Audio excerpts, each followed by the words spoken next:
one of the most important things that we can do right now is be effective and efficient communicators. And I want to show you a platform that I've just fallen in love with. And it's a service that a lot of people have heard of. I'm just now getting started with it, and I think it's fascinating and so easy to use. It's called Remind. And so let me just show you around the user interface a little bit right now.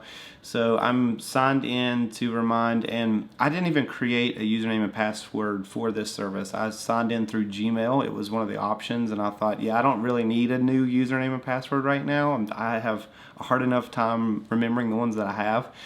So I just signed in with my Gmail username and password.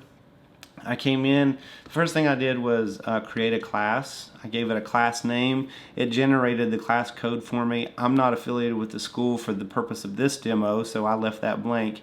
And then I like this. It was an option that if I'm going to communicate with students who are younger than 13, it will also ask me for parent communication as well. Let's see, up here in the top right hand corner, add people. So I'm just going to come in here and fill out the student's name and their phone number. I'm going to hit close for that one. Then there's really just two pieces of the user interface.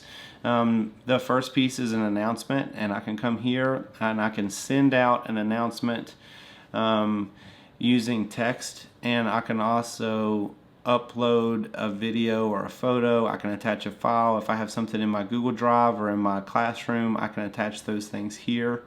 I'm just going to hit back on that and actually close this out, because I want to show you on the user side, when the message comes to them, it just comes in the form of a text message. So that's the thing that I think is so brilliant about this communication platform, is that I don't think it's really a good idea for this particular season of our lives for us to be asking parents and students to remember new logons and ask them to go check a website that they're not used to going to.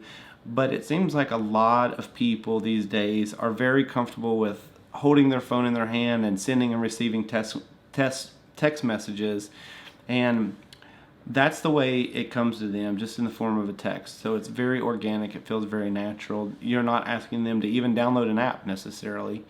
So if I choose as the parent or as a student to reply to this, it does not come back to the whole group as a group chat. And if you've ever been part of a group chat, I know that sometimes those can be very laborious at times when everyone is chiming in, and before long the thread gets kind of hard to read and it gets a little muddy. Remind doesn't do that.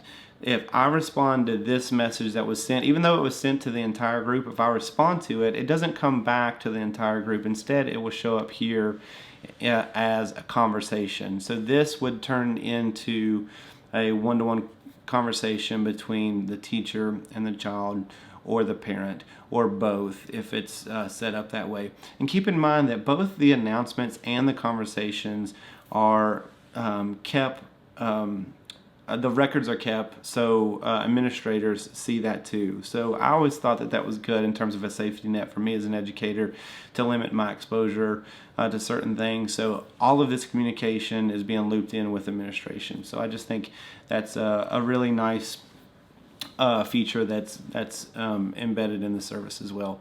So hopefully that was useful, and we can all be better communicators.